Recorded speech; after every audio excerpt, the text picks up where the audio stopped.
ഭഗവാന്റെ ഏറ്റവും പ്രിയപ്പെട്ട ഭക്തയായ മീരാഭായിയുടെ കഥയാണ് ഞാൻ ഇന്നിവിടെ പറയാൻ പോകുന്നത്.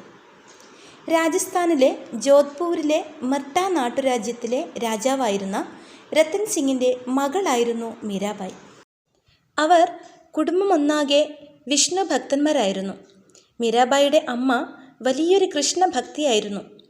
കുഞ്ഞുനാളിൽ തന്നെ കുഞ്ഞു മീരയ്ക്ക് ഭഗവാൻ കൃഷ്ണൻ്റെ ഒരുപാട് കഥകൾ പറഞ്ഞു കൊടുക്കുമായിരുന്നു.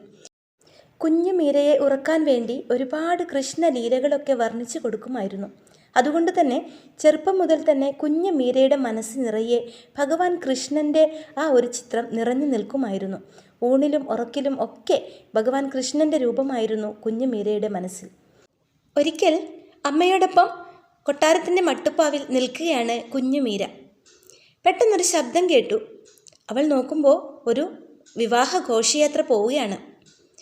അവിടെയൊക്കെ വിവാഹശേഷം വരനെയും വധുവിനെയൊക്കെ കുതിരപ്പുറത്ത് കയറ്റിയായിരുന്നു കൊണ്ടുപോയിരുന്നത്. അപ്പോൾ കുഞ്ഞു മീര അത് കണ്ടിട്ട് അമ്മയോട് പറയാണ്, അമ്മേ, ആ വരനെ കണ്ടോ? എന്നെ ആരായിരിക്കും വിവാഹം കഴിക്കാൻ പോകുന്നത്? മകളുടെ ആ ചോദ്യം കേട്ടപ്പോൾ ആ അമ്മ അകത്തേക്ക് നോക്കി കൃഷ്ണവിഗ്രഹത്തെ ചൂണ്ടിക്കാട്ടി പറയാണ്, ദാ കണ്ടില്ലേ, ആ ഭഗവാൻ കൃഷ്ണനാണ് മോളെ വിവാഹം കഴിക്കാൻ പോകുന്നത്. എന്താ, മോൾക്ക് സന്തോഷമായില്ലേ? അത് കേട്ടപ്പോൾ കുഞ്ഞു മീര വളരെ സന്തോഷത്തോടെ ഇങ്ങനെ തുള്ളിച്ചാടി നടക്കുകയാണ്. ആ അമ്മയ്ക്കറിയാം, ചെറുപ്പം മുതൽ തന്നെ ഭഗവാൻ കൃഷ്ണൻ്റെ ഓർമ്മകളിൽ ജീവിക്കുകയാണ് തൻ്റെ മകള്. അപ്പോൾ ഇങ്ങനെയൊരു കാര്യം പറയുന്നത് കേട്ടാൽ അവൾക്ക് തീർച്ചയായിട്ടും സന്തോഷം ഉണ്ടാകുമെന്ന് ആ അമ്മയ്ക്ക് നന്നായിട്ടറിയാം. ഇത് കേട്ടതും കുഞ്ഞു മീര ഓടിച്ചെന്ന് തുളസി ചെടിയുടെ അടുത്ത് പോയി കുറേ തുളസി ഇലകളൊക്കെ നുള്ളി നല്ല മനോഹരമായൊരു മാല ഉണ്ടാക്കി കൃഷ്ണ വിഗ്രഹത്തിന് ചാർത്തുകയാണ്. എന്നിട്ട് പറയാണ്, ഭഗവാനെ, ഇന്നു മുതൽ അങ്ങാണ് എൻ്റെ വരൻ. അങ്ങല്ലാതെ മറ്റാരും എൻ്റെ മനസ്സിലുണ്ടാവുകയില്ല. അങ്ങേ ഓർത്തുള്ള ജീവിതമായിരിക്കും ഇനി മുതൽ എൻ്റെ. ആ ഒരു നിമിഷം മുതൽ ഭഗവാൻ കൃഷ്ണനെ തൻ്റെ ഭർത്താവായിട്ട് മനസ്സിൽ പ്രതിഷ്ഠിക്കുകയാണ് കുഞ്ഞു മീര. അങ്ങനെ ദിവസങ്ങൾ കടന്നുപോയി. കുഞ്ഞു മീരയ്ക്ക് 10 വയസ്സാകാറായി. ആ ഒരു സമയത്ത് വളരെ ദുഃഖകരമായ ഒരു സംഭവം അവളുടെ ജീവിതത്തിലുണ്ടായി. സ്നേഹനിധിയായ അവളുടെ അമ്മ അവളെ വിട്ടു പോയിരിക്കുന്നു. ഊണിലും ഉറക്കിലും ഭഗവാൻ കൃഷ്ണൻ്റെ കഥകൾ പറഞ്ഞു കൊടുത്തിരുന്ന സ്നേഹനിധിയായ അവളുടെ അമ്മയുടെ വേർപാട് അവൾക്ക് താങ്ങാൻ പറ്റുന്നതിനപ്പുറമായിരുന്നു. അമ്മയുടെ മരണശേഷം അവൾക്ക് ആകെ ഒരു ഒറ്റപ്പെടൽ അനുഭവപ്പെട്ടു. അവളുടെ ജീവിതത്തിൽ ആകെ ആശ്രയമായി ഉണ്ടായിരുന്നത് ഭഗവാൻ കൃഷ്ണൻ മാത്രമാണ്. തൻ്റെ ദുഃഖങ്ങളൊക്കെ കാണാനും കേൾക്കാനും ഭഗവാൻ കൃഷ്ണൻ മാത്രമേ ഉള്ളൂ എന്ന് മനസ്സിലാക്കിയ മീര പിന്നീടുള്ള ജീവിതം മുഴുവനും ഭഗവാൻ കൃഷ്ണൻ്റെ ആ ഒരു ഭക്തിയിൽ ആഴ്ന്നിറങ്ങുകയായിരുന്നു. അമ്മയുടെ മരണശേഷം മുത്തച്ഛനായിരുന്നു മീരയെ വളർത്തിയിരുന്നത്. മീരയ്ക്ക് പൂജിക്കാൻ വേണ്ടി ഒരു കുഞ്ഞു ക്ഷേത്രം മുത്തച്ഛൻ പണി കഴിപ്പിച്ചു കൊടുത്തിട്ടുണ്ടായിരുന്നു. മെർദായിൽ മീരാബായി ടെമ്പിൾ എന്നാണ് ആ ക്ഷേത്രം ഇന്നും അറിയപ്പെടുന്നത്. ആ ഒരു ക്ഷേത്രത്തിൽ ഭഗവാൻ കൃഷ്ണനെയും പൂജിച്ചുകൊണ്ട് മീരാബായി തൻ്റെ ജീവിതം ഇങ്ങനെ തള്ളി നീക്കുകയാണ്. അങ്ങനെ ഒരുപാട് ഭക്തിഗാനങ്ങളും ഭജൻസും ഒക്കെ മീരാബായി പാടുമായിരുന്നു. അവരുടെ ഭജൻസൊക്കെ കേൾക്കാൻ വേണ്ടി ഒരുപാട് ആളുകൾ ആ ക്ഷേത്രത്തിൽ എത്തുമായിരുന്നു. അങ്ങനെ അവളുടെ ഭജൻസിൻ്റെ ആ ഒരു കീർത്തി മേവാറിലെ രാജാവിൻ്റെ ചെവിയിലും എത്തി. മീരാഭായിക്ക് 14 വയസ്സായി. മേവാറിലെ രാജാവ് തൻ്റെ പുത്രനായ ഭോജരാജയ്ക്ക് വേണ്ടി മീരാഭായിയെ വിവാഹം ആലോചിക്കുകയാണ്. ചിത്തോർഘട്ടിലെ രാജാവാണ് സംഘമിത്രൻ. അദ്ദേഹത്തിൻ്റെ പുത്രനാണ് ഭോജരാജാവ്. ചിത്തോർഘട്ടിലെ ഒരുപാട് മീരാഭായി ടെമ്പിൾ ഇന്ന് കാണാൻ പറ്റും. അതൊക്കെ പണികഴിപ്പിച്ചത് ഭോജരാജാവാണെന്നാണ് കരുതുന്നത്. വിവാഹത്തിന് മീരാഭായിക്ക് തീരെ താല്പര്യം ഉണ്ടായിരുന്നില്ല. എങ്കിലും മുത്തശ്ശൻ്റെ നിർബന്ധത്തിന് വഴങ്ങി അവൾ സമ്മതം മൂളുകയായിരുന്നു. ഭോജരാജാവിനെ പോലുള്ള ഒരാൾ തൻ്റെ പൗത്രിയെ വിവാഹം ആലോചിച്ചു വരിക എന്നുള്ളത് മുത്തശ്ശനെ സംബന്ധിച്ചിടത്തോളം വലിയൊരു കാര്യമായിരുന്നു. മീരാഭായിയുടെ മനസ്സിൽ ഭഗവാൻ കൃഷ്ണനെ അല്ലാതെ മറ്റൊരാളെയും ഭർത്താവായി സ്വീകരിക്കാൻ കഴിയില്ലായിരുന്നു. പക്ഷേ അവളുടെ ആ ഒരു മാനസികാവസ്ഥ മനസ്സിലാക്കാൻ ആരും തയ്യാറായില്ല. ഒരുപാട് കഴിവുകളുള്ള ആയോധനകലയിലും മറ്റും പ്രാവീണ്യമുള്ള കുട്ടിയായിരുന്നു മീര. പക്ഷേ എങ്കിലും ഈ ഭൗതിക ലോകത്തെ സുഖത്തേക്കാളും അവൾ ആഗ്രഹിക്കുന്നത് ഭഗവാൻ കൃഷ്ണനിലെ ആ ഒരു ഭക്തിയാണ്. ആ ഒരു ഭക്തിയിൽ ഇങ്ങനെ അലിഞ്ഞ് ജീവിക്കുക, അതാണ് അവൾ ആഗ്രഹിച്ചത്. മുത്തശ്ശൻ്റെ നിർബന്ധത്തിന് വഴങ്ങി ഭോജരാജാവിനെയും വിവാഹം കഴിച്ച് ചിത്തോർഘട്ടിലേക്ക് പോവുകയാണ് മീര. നല്ലൊരു വിവാഹ ജീവിതവും ആഗ്രഹിച്ചുകൊണ്ട് പ്രതീക്ഷിച്ചുകൊണ്ട് പോവുകയാണ് മീര. അങ്ങനെ അവളുടെ ആ വീട്ടിലെ ജോലികളൊക്കെ പെട്ടെന്ന് തീർത്ത് തൻ്റെ ആ കൃഷ്ണ വിഗ്രഹത്തിന് മുൻപിൽ ഒരുപാട് ഭജനകളൊക്കെ പാടുകയാണ് കുഞ്ഞു മീര ചെയ്യുന്നത്. മീരയുടെ ആ ഭക്തി ഭോജരാജാവിന് ഭയങ്കര ഇഷ്ടമായിരുന്നു. ഒരുപാട് സ്നേഹമായിരുന്നു മീരയോട് ഭോജരാജാവിന്. 14 വയസ്സേ ഉണ്ടായിരുന്നുള്ളൂ വിവാഹ സമയത്ത് മീരയ്ക്ക്. എങ്കിലും ഒരു പത്നിയുടെ എല്ലാ കടമകളും നിർവഹിച്ചുകൊണ്ട് തൻ്റെ കൃഷ്ണ വിഗ്രഹത്തെയും സ്നേഹിച്ചുകൊണ്ട് പൂജിച്ചുകൊണ്ട് ഒരുപാട് ഭക്തി ഗാനങ്ങളൊക്കെ പാടിക്കൊണ്ട് ഇങ്ങനെ കഴിഞ്ഞു കൂടുകയാണ് മീരാബായി. അങ്ങനെ ഭോജരാജാവും മീരാഭായിയും ആ ഒരു സന്തോഷത്തിൻ്റെ ലഹരിയിൽ ഇങ്ങനെ ജീവിച്ച് മതിമറന്ന് ജീവിക്കുകയാണ്. ആ ഒരു സമയത്താണ് ഭോജരാജാവിൻ്റെ കുടുംബാംഗങ്ങൾക്കൊന്നും മീരാബായിയുടെ ഈ ഒരു ഭക്തി അത്ര പിടിച്ചില്ല. അവർ ഓരോ കാരണങ്ങളുണ്ടാക്കി ഓരോ പ്രശ്നങ്ങളുണ്ടാക്കാൻ തീരുമാനിക്കുകയാണ്. അവർ പറയാണ്, മീരാഭായിക്ക് എന്തോ ചിത്തഭ്രമമാണ്, അവർക്ക് എന്തോ പ്രശ്നമുള്ളതായിട്ട് തോന്നുന്നു, അതുകൊണ്ടാണ് ഇങ്ങനെയൊക്കെ പെരുമാറുന്നത് എന്നൊക്കെ ഇങ്ങനെ പറഞ്ഞ് പരുത്താൻ ശ്രമിക്കുകയാണ് ഭോജരാജാവിൻ്റെ കുടുംബാംഗങ്ങൾ. മീരയുടെ അമ്മായിയമ്മ പറയും, കൃഷ്ണനെ പൂജിക്കാതെ ദുർഗാദേവിയെ പൂജിക്കാൻ പറയും. അപ്പോൾ മീര പറയും, എല്ലാ ദേവീദേവന്മാരെയും ഞാൻ എൻ്റെ കൃഷ്ണനിൽ കാണുന്നു, അതുകൊണ്ട് എൻ്റെ കൃഷ്ണനല്ലാതെ മറ്റാരെയും പൂജിക്കാൻ എനിക്ക് കഴിയില്ല. എൻ്റെ ജീവിതാവസാനം വരെ എൻ്റെ മനസ്സിൽ എൻ്റെ കൃഷ്ണൻ തന്നെയായിരിക്കും. ഇതൊക്കെ കേൾക്കുമ്പോൾ അവർക്കൊക്കെ ദേഷ്യം വരും. മാത്രമല്ല രാത്രി കാലങ്ങളിൽ പൂജാമുറിയിൽ ഭഗവാൻ കൃഷ്ണനോട് ഒറ്റയ്ക്കിരുന്ന് സംസാരിക്കുന്നതൊക്കെ അവർ കേൾക്കുമായിരുന്നു. അവൾ ഏതോ അജ്ഞാത കാമുകരനോട് സംസാരിച്ചിരിക്കുകയാണ് എന്നൊക്കെ ഭോജരാജാവിൻ്റെ കുടുംബാംഗങ്ങൾ പറഞ്ഞു വരുത്തും. അവളെക്കുറിച്ച് വളരെ മോശമായ രീതിയിലുള്ള സംസാരങ്ങളൊക്കെ ഭോജരാജാവിൻ്റെ ചെവിയിലും എത്താറുണ്ട്. പക്ഷേ ഇതൊന്നും ശ്രദ്ധിക്കാതെ ഭക്തമീര തൻ്റെ കർമ്മത്തിൽ ഇങ്ങനെ മുഴുകി ജീവിക്കുകയാണ്. തൻ്റെ ഭർത്താവിനോട് അവൾ ഒരേ ഒരു കാര്യം മാത്രമേ ആവശ്യപ്പെട്ടിട്ടുള്ളൂ. വീട്ടിലെ സാഹചര്യം എനിക്ക് പൂജയ്ക്കും മറ്റും ഒതുങ്ങുന്നതല്ല, അതുകൊണ്ട് എൻ്റെ കൃഷ്ണൻ്റെ ഒരു ക്ഷേത്രം എനിക്ക് കുഞ്ഞു ക്ഷേത്രം പണിത് തരുമോ എന്നുള്ള ഒരാവശ്യം അവൾ തൻ്റെ ഭർത്താവിനോട് ചോദിച്ചു. ഭോജരാജാവ് വളരെ സന്തോഷത്തോടു കൂടി പത്നിയുടെ ആ ആവശ്യം സാധിപ്പിച്ചു കൊടുത്തു. അവൾക്ക് വേണ്ടി ഒരു കുഞ്ഞു ക്ഷേത്രം, ഭഗവാൻ കൃഷ്ണൻ്റെ ഒരു കുഞ്ഞു ക്ഷേത്രം അദ്ദേഹം പണികഴിപ്പിച്ചു കൊടുത്തു. തൻ്റെ ഗാർഹിക കർമ്മങ്ങളൊക്കെ പെട്ടെന്ന് ചെയ്ത് തീർത്തതിന് ശേഷം മീരാബായി തൻ്റെ ആ ഒരു കുഞ്ഞു ക്ഷേത്രത്തിൽ ഓടിപ്പോയി ഭഗവാന് വേണ്ടി പൂജ ചെയ്യും, പാട്ടുപാടും, ഭജനകളൊക്കെ പാടും. അപ്പോൾ ഇതൊക്കെ അറിഞ്ഞ ഒരുപാട് ആൾക്കാർ മീരാഭായിയുടെ ഭജനകൾ കേൾക്കാൻ വേണ്ടി ആ ക്ഷേത്രത്തിലൊക്കെ എത്താറുണ്ടായിരുന്നു. അവരുടെ ദുഃഖങ്ങളൊക്കെ മീരാഭായിയുടെ ആ ഒരു ഭജൻ കേൾക്കുമ്പോൾ അതൊക്കെ ഇല്ലാണ്ടാകും. അങ്ങനെ ഒരുപാട് പേർക്കൊരു ആശ്രയമായിട്ട് മാറിയിട്ടുണ്ട് മീരാഭായിയുടെ ആ പാട്ടും അതുപോലെ മീരാഭായിയുടെ ഭക്തിയും. ബാഹ്യ ഭർത്താക്കന്മാരുടെ സ്നേഹത്തിനിടയിൽ ഒരു വിള്ളൽ വരാൻ ബാഹ്യ പ്രേരണകൾക്ക് വലിയൊരു പങ്കുണ്ട്. മീരാഭായിയുടെ ജീവിതത്തിലും അത് സംഭവിച്ചു. മീരാഭായിയും ഭർത്താവും തമ്മിലുള്ള ആ ഒരു സ്നേഹത്തിൽ പതിയെ അകൽച്ച വരാൻ തുടങ്ങി. അതിന് ഏറ്റവും പ്രധാനപ്പെട്ട കാരണം ഭോജരാജാവിൻ്റെ കുടുംബാംഗങ്ങൾ തന്നെയാണ്. ഭോജരാജാവിൻ്റെ അനിയത്തി ഉഡാബായി ഓരോരോ കാര്യങ്ങൾ പറഞ്ഞ് ഭോജരാജാവിനെ തെറ്റിദ്ധരിപ്പിക്കാൻ ശ്രമിക്കുകയാണ്. അവർ പറയുകയാണ്, രാത്രി കാലങ്ങളിലുള്ള അവരുടെ ഈ ഭക്തിയും ആട്ടവും പാട്ടവും ഒന്നും ഒരു രാജ്ഞിക്ക് ചേർന്നതല്ല, അവരുടെ സ്വഭാവം തീരെ ശരിയില്ല, എന്തോ പ്രശ്നങ്ങളൊക്കെയുള്ള കൂട്ടത്തിലാണ്. അങ്ങനെ നിരന്തരം ഓരോ കാര്യങ്ങൾ പറഞ്ഞ് ഭോജരാജാവിനെ തെറ്റിദ്ധരിപ്പിക്കാൻ ശ്രമിക്കുകയാണ് ചെയ്യുന്നത്. ഇത് ദിവസവും കേൾക്കുന്ന സമയത്ത് മെല്ലെ മെല്ലെ ഭോജരാജാവിൻ്റെ മനസ്സിൽ ഒരു നീരസം തോന്നുകയാണ് മീരാഭായിയോട്. അങ്ങനെ അദ്ദേഹത്തിൻ്റെ സ്നേഹത്തിൽ പതിയെ കുറവ് വരാൻ തുടങ്ങി. ഒരിക്കൽ മീരാബായി തൻ്റെ ക്ഷേത്രത്തിനുള്ളിൽ തൻ്റെ ഭഗവാൻ കൃഷ്ണനുമായിട്ട് സംസാരിച്ചുകൊണ്ടിരിക്കുകയാണ്. അപ്പോൾ ഇത് കേൾക്കുകയാണ് ഭോജരാജാവ്. സംസാരം മാത്രമേ കേൾക്കുന്നുള്ളൂ, ആരോടാണ് സംസാരിക്കുന്നതെന്ന് കാണുന്നില്ല. പെട്ടെന്ന് തന്നെ കതക് തുറന്ന് മീരാഭായിയോട് ചോദിക്കുകയാണ്, നീ ആരോടാണ് സംസാരിക്കുന്നത്? ഇവിടെ ആരെയും കാണുന്നില്ലല്ലോ, ഇപ്പോൾ ആരോടാണ് നീ സംസാരിച്ചത്? അപ്പോൾ മീരാബായി പറയും, ഞാൻ ആരോടാണ് സംസാരിക്കേണ്ടത്? എൻ്റെ കൃഷ്ണനോടല്ലാണ്ട് ഞാൻ വേറെ ആരോടാണ് സംസാരിക്കേണ്ടത് എന്ന് പറയുമ്പോൾ ഭോജരാജാവിന് ആകെ ഒരു ദേഷ്യം വരും. ആ നിഷ്കളങ്കമായ ഭക്തി ഭോജരാജാവിന് ആദ്യമൊക്കെ വലിയ ഇഷ്ടമായിരുന്നു. പക്ഷേ ഇപ്പോൾ ഓരോന്ന് ഇങ്ങനെ കേൾക്കാൻ തുടങ്ങിയത് മുതൽ വല്ലാത്തൊരു നീരസമാണ് മീരാഭായിയോട്. ഭോജരാജാവിൻ്റെ കുടുംബാംഗങ്ങൾ മീരാഭായിയെ വധിക്കാൻ വേണ്ടി ഓരോരോ തന്ത്രങ്ങൾ മെനയുകയാണ്. ഒരിക്കൽ ഭോജരാജാവിൻ്റെ അനിയത്തി ഉഡാബായി ഒരു ഗ്ലാസ് പാലുമായി മീരാഭായിയുടെ ക്ഷേത്രത്തിലേക്ക് പോവുകയാണ്. മീരാഭായി ഭജൻസൊക്കെ കഴിഞ്ഞതിന് ശേഷം ഉഡാബായിയുടെ കയ്യിലെ ആ ഒരു ഗ്ലാസ് പാല് കുടിക്കാൻ വേണ്ടി വാങ്ങിക്കുകയാണ്. അതിൽ കൊടിയ വിഷം ചേർത്തിട്ടുണ്ടായിരുന്നു. മീരാഭായി എന്ത് ഭക്ഷണം കഴിക്കുന്നുണ്ടെങ്കിലും അത് തൻ്റെ ഗിരിധർ ഗോപാലിൻ്റെ നേരെ കാണിച്ചതിന് ശേഷം മാത്രമേ കഴിക്കാറുള്ളൂ. ആദ്യം അത് ഭഗവാന് സമർപ്പിക്കും. അതിനുശേഷം മാത്രമേ എന്ത് ഭക്ഷണവും അവർ കഴിക്കാറുള്ളൂ. ഇതും അതേപോലെ തന്നെയാണ്. ഈ പാൽപാത്രം കൃഷ്ണൻ്റെ നേരെ നീട്ടിയിട്ട് ഭഗവാന് സമർപ്പിച്ചതിന് ശേഷം മീരാബായി അത് കുടിക്കുകയാണ്. കുടിച്ചതിന് ശേഷം മീരാബായി ഒരു ഭജൻസൊക്കെ പാടി അതിലിങ്ങനെ ലയിച്ചിരിക്കുകയാണ്. ഉഡാബായി ആദ്യം ഒന്ന് അന്തം വിട്ടു. ഇത്ര വലിയ കൊടിയ വിഷം ചേർത്തിട്ടും മീരാബായിക്ക് ഒരു കുലുക്കവുമില്ലല്ലോ. ഉഡാബായിക്ക് ചെയ്തതിൽ പശ്ചാത്താപം തോന്നി. അവർ പറയുകയാണ്, ഞാൻ ഈ പാലിൽ കൊടിയ വിഷം ചേർത്തിട്ടുണ്ടായിരുന്നു, എന്നിട്ടും നിനക്കത് ഒരു കുലുക്കവും ഇല്ലാണ്ടായല്ലോ, എന്താണിത് സംഭവിച്ചത്? അപ്പോൾ മീരാബായി ചിരിച്ചുകൊണ്ട് പറയും, കണ്ടില്ലേ, തൻ്റെ കൃഷ്ണൻ്റെ കണ്ഠം കണ്ടില്ലേ, നീല നിറമായിരിക്കുന്നു. ഇതിലെ വിഷം മുഴുവനും അദ്ദേഹം കുടിച്ചു തീർത്തിട്ടുണ്ട്. അതുകൊണ്ടാണ് എനിക്കൊന്നും സംഭവിക്കാതിരുന്നത്. ഇത് കേട്ടപ്പോൾ ഉഡാബായിക്ക് ആകെ അത്ഭുതപ്പെട്ടു പോയി. മീരാബായിയുടെ ആ ഒരു ഭക്തി എത്രമാത്രമുണ്ടെന്ന് അവർക്ക് മനസ്സിലായി.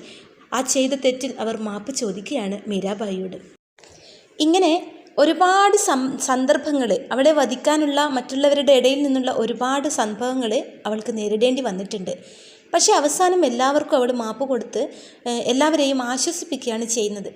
എങ്കിലും ഭർത്താവിൻ്റെയും കുടുംബാംഗങ്ങളുടെയും ഈ വെറുപ്പും നീരസവും കണ്ടു മടുത്ത അവൾക്ക് അവിടെ നിന്നും എല്ലാം ഇട്ടെറിഞ്ഞ് ഭഗവാന്റെ അടുത്തേക്ക് പോകണമെന്ന് വല്ലാത്ത ആഗ്രഹമുണ്ട്. അങ്ങനെ വൃന്ദാവനത്തിലെ ഗോസ്വാമിയായ തുളസിദാസിന് എല്ലാ കാര്യങ്ങളും വിവരിച്ചുകൊണ്ട് മീരാബായി ഒരു കത്തയക്കുകയാണ്.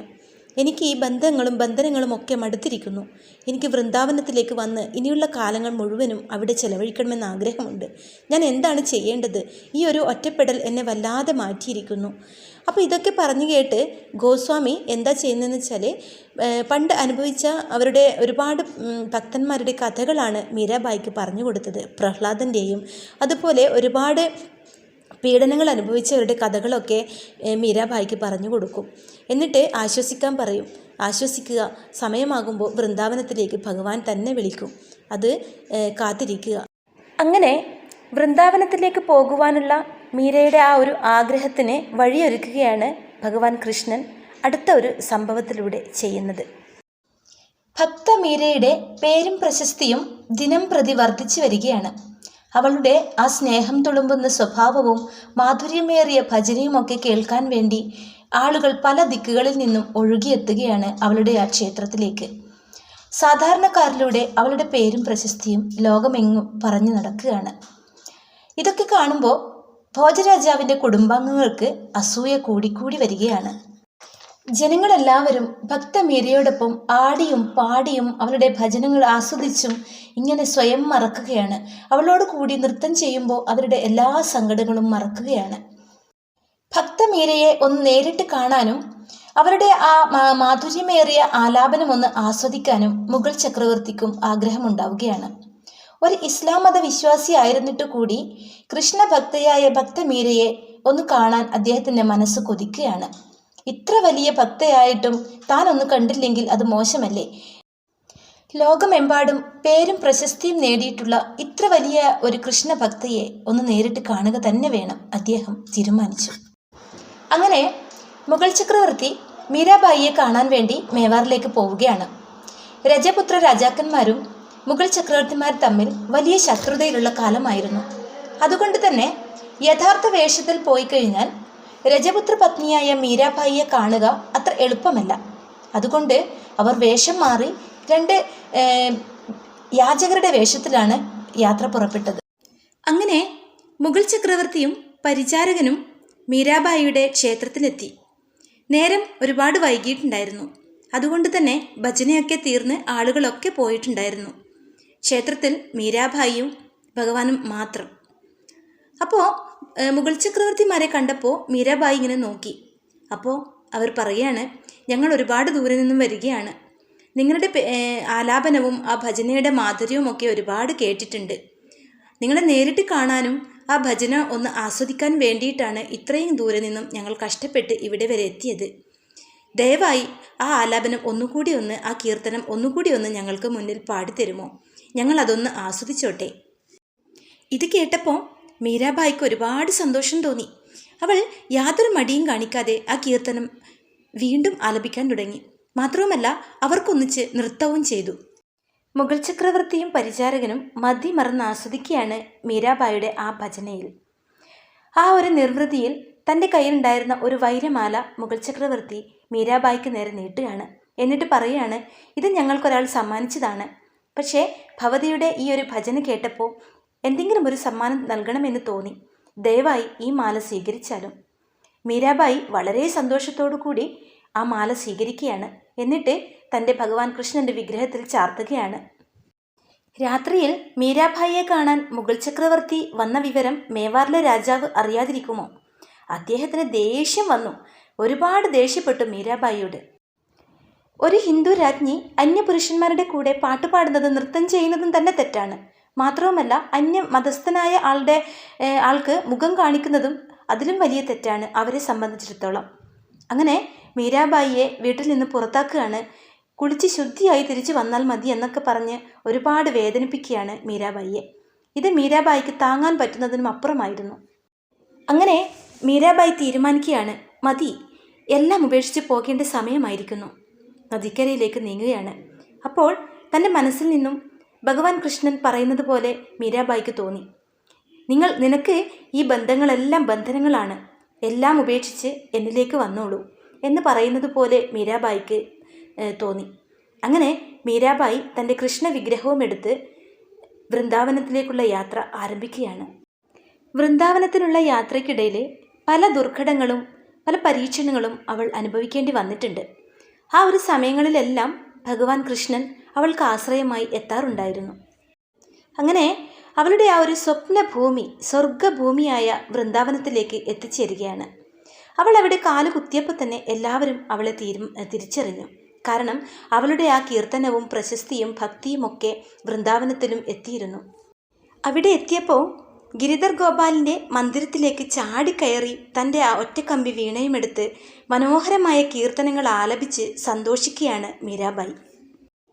ആ ഒരു സന്തോഷത്തിൻ്റെ നിർവൃതിയിൽ താൻ ഇഷ്ടപ്പെട്ട ആ ഒരു ജീവിതം ആസ്വദിച്ചുകൊണ്ട് ഒരുപാട് കാലം വൃന്ദാവനത്തിൽ താമസിച്ചു മീരാബായി. ആ ഒരു സമയത്താണ് ഭോജരാജാവിന് മീരാബായിയുടെ ആ മഹത്വം മനസ്സിലായത്. മീരാബായി പോയതിന് ശേഷം ആ രാജ്യത്ത് വലിയൊരു വരൾച്ച വന്നു. എല്ലാ പ്രജകളും ആ വെള്ളം കിട്ടാതെ ഇങ്ങനെ ബുദ്ധിമുട്ടുകയാണ്.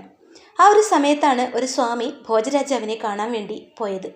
അദ്ദേഹം പറയുകയാണ്, മീരാബായിയുടെ മഹത്വം നിങ്ങൾ തിരിച്ചറിഞ്ഞില്ലല്ലോ, ആ നിഷ്കാമമായ ഭക്തിയെ മനസ്സിലാക്കാൻ നിങ്ങൾക്ക് കഴിഞ്ഞില്ലല്ലോ. ചിലപ്പോൾ ദൈവം തന്ന ഒരു തിരിച്ചടിയായിരിക്കാം ഈ ഒരു വരൾച്ച. മീരാബായി ഇല്ലാതെ ഈ ഒരു അവസ്ഥ നേരിടാൻ കഴിയുമെന്ന് എനിക്ക് തോന്നുന്നില്ല. ആ പറഞ്ഞത് കേട്ടപ്പോൾ ഭോജരാജാവിന് മനസ്സിലായി മീരാബായിയുടെ ആ ഒരു ഭക്തിയുടെ ശക്തി എത്രയാണെന്ന് ഭോജരാജാവിന് മനസ്സിലായി. ഭോജരാജാവ് മീരാബായിയെ ഒരുപാട് അന്വേഷിച്ചു. അവസാനം വൃന്ദാവനത്തിലുണ്ടെന്നറിഞ്ഞപ്പോൾ അങ്ങോട്ടേക്ക് യാത്ര പുറപ്പെട്ടു. അവിടെ വെച്ച് മീരാബായിയെ കാണുകയാണ്. തൻ്റെ രാജ്യത്തേക്ക് തിരിച്ചു വരണമെന്ന് യാചിച്ചുകൊണ്ട് ഭോജരാജാവ് പറയുകയാണ്. ആദ്യമൊന്നും മീരാബായി സമ്മതിച്ചില്ല. അവസാനം ഭോജരാജാവിൻ്റെ നിർബന്ധത്തിന് വഴങ്ങി മീരാബായി സമ്മതിച്ചു. യാത്ര തിരിക്കുന്നതിന് മുൻപ് മീരാബായി പറഞ്ഞു, ഞാൻ അവിടെ എത്തിയാൽ എൻ്റെ ഗിരിധർ ഗോപാലിൻ്റെ ആ ക്ഷേത്രത്തിനുള്ളിൽ മാത്രമേ താമസിക്കൂ. യാതൊരുവിധ തടസ്സങ്ങളും എനിക്കവിടെ ഉണ്ടാകാൻ പാടില്ല. ഞാൻ അവിടെ ഒരു സന്യാസിയെപ്പോലെ ഞാൻ ജീവിച്ചു കൊള്ളാം. അതിന് സമ്മതമാണെങ്കിൽ മാത്രമേ ഞാൻ വരികയുള്ളൂ. ഭോജരാജാവ് മീരാബായി പറഞ്ഞതെല്ലാം സമ്മതിച്ചു. അങ്ങനെ അദ്ദേഹത്തിൻ്റെ കൂടെ യാത്ര തിരിക്കുകയാണ് മീരാബായി. അങ്ങനെ മീരാബായി ഭോജരാജാവിൻ്റെ കൂടെ ആ ചിത്തോർഘട്ടിൻ്റെ കവാടത്തിലെത്തിയപ്പോൾ തന്നെ ഇടിവെട്ടി മഴ പെയ്യുകയാണ്. മീരാബായിയുടെ ആ ഒരു യാത്ര അവിടെയുള്ള പ്രപഞ്ചം മുഴുവനും ആഘോഷിക്കുകയാണ്. അതിശക്തമായി മഴ പെയ്യുകയാണ്. അവിടെ നിന്നുകൊണ്ട് ഇത് കണ്ടുകൊണ്ടിരുന്ന ഭോജരാജാവിൻ്റെ കുടുംബാംഗങ്ങളും അവിടെയുള്ള പ്രജകളുമൊക്കെ അത്ഭുതപ്പെടുകയാണ്. ഭക്ത മീരയുടെ ആ ഒരു മഹത്വം മനസ്സിലാക്കി അവർ കുനിഞ്ഞിരുന്ന് അവരുടെ കാലടിപ്പാടുകളിൽ നമസ്കരിക്കുകയാണ്. അങ്ങനെ ഭക്തമീര ഭജനയൊക്കെ പാടി ആ ഒരു ക്ഷേത്രത്തിനകത്തേക്ക് പ്രവേശിക്കുകയാണ്. പിന്നീട് അവിടെ ഭജനയും പാട്ടും പൂജയും ഒക്കെയായി കുറച്ച് നാൾ അവിടെ എങ്ങനെ കഴിയുകയാണ്. ഭോജരാജാവിനും നല്ല മാറ്റം ഉണ്ടായിരിക്കുകയാണ്. അദ്ദേഹവും ഒരു കൃഷ്ണഭക്തനായി മാറിയിട്ടുണ്ട്. ഇടയ്ക്കിടയ്ക്ക് മീരയെയും കൊണ്ട് പല തീർത്ഥാടന സ്ഥലങ്ങളിലേക്കും അദ്ദേഹം പോകാറുണ്ടായിരുന്നു. വൃന്ദാവനത്തിലേക്കും അതുപോലെ ദ്വാരകയിലേക്കുമൊക്കെ അദ്ദേഹം മീരയെയും കൂട്ടി പോകാറുണ്ടായിരുന്നു. ഒരിക്കൽ ദ്വാരകാധീശൻ്റെ ആ ഒരു ക്ഷേത്രം കാണാൻ വേണ്ടി മീരാബായിയെയും കൂട്ടി ഭോജരാജാവ് യാത്ര പുറപ്പെടുകയാണ്. അങ്ങനെ ആ ക്ഷേത്രത്തിൽ ഭജന നടക്കുകയാണ്. ക്ഷേത്രത്തിൻ്റെ ശ്രീകോവിൽ അടച്ചിട്ടുണ്ട്. ഭക്ത മീരയാണെങ്കിലോ വല്ലാത്തൊരു നിർവൃതിയിലാണ്. വളരെ മനോഹരമായ ഭജനങ്ങളൊക്കെ പാടി, കീർത്തനങ്ങളൊക്കെ പാടി, നൃത്ത ചുവടുകളൊക്കെ വെച്ച് അങ്ങനെ ആനന്ദിക്കുകയാണ്, മതിമറന്ന് ആനന്ദിക്കുകയാണ്. ഇത് കണ്ടപ്പോൾ ഭോജരാജാവിന് ഒരു സംശയം തോന്നി. എന്തോ ഒരു കാര്യം സംഭവിക്കുന്നത് പോലെ അദ്ദേഹത്തിന് തോന്നി. അദ്ദേഹം മീരാബായിയുടെ കയ്യിൽ പിടിച്ച് പറഞ്ഞു, മതി, ഇന്നേക്ക് മതി, വാ നമുക്ക് തിരിച്ചു പോകാം എന്ന് പറയുമ്പോൾ മീരാബായി പറയുകയാണ്, ഈ ഒരു അവസ്ഥയിൽ എന്തിനാ എന്നെ വെറുതെ വിട്ടേക്ക്, ഞാൻ പോവാണ്, എൻ്റെ ഭഗവാൻ എന്നെ വിളിക്കുകയാണ്, എന്നെ വിട്ടേക്കൂ, ഈ ഒരു അവസ്ഥയിൽ എന്നെ കിട്ടിയിട്ട് എന്തിനാ എന്ന് പറഞ്ഞുകൊണ്ട് മീരാബായി ക്ഷേത്രത്തിനകത്തേക്ക് ഓടിപ്പോവാൻ നോക്കുകയാണ്. ആ ഒരു സമയത്ത് ശ്രീകോവിലിൻ്റെ നട പെട്ടെന്ന് തുറക്കുകയാണ്. അവിടെ കൂടി നിന്നവരൊക്കെ അത് ആകാംക്ഷയോട് കൂടി നോക്കി. ആ ക്ഷേത്രത്തിനകത്തു നിന്നും വലിയൊരു പ്രകാശം ഇങ്ങനെ ജ്വലിക്കുകയാണ്. മീരാബായി ആണെങ്കിലോ ഭോജരാജാവിൻ്റെ കൈ തട്ടി മാറ്റി ക്ഷേത്രത്തിനകത്തേക്ക് ഓടിപ്പോവാണ്.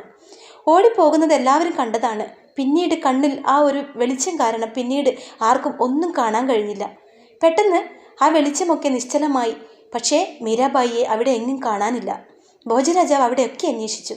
പക്ഷേ മീരാബായി ആ ക്ഷേത്രത്തിലേക്ക് അകത്തേക്ക് പോകുന്നത് മാത്രമേ എല്ലാവരും കണ്ടിട്ടുള്ളൂ. അങ്ങനെ മീരാബായി ആ ദ്വാരകാധീശൻ്റെ വിഗ്രഹത്തിൽ അതേ രൂപത്തിൽ തന്നെ ലയിച്ചു ചേർന്നു. മീരാബായിയുടെ ആ ഒരു വസ്ത്രത്തിൻ്റെ ഒരു കഷ്ണം ആ വിഗ്രഹത്തിൽ നിന്നും എല്ലാവർക്കും കാണാൻ കഴിഞ്ഞു.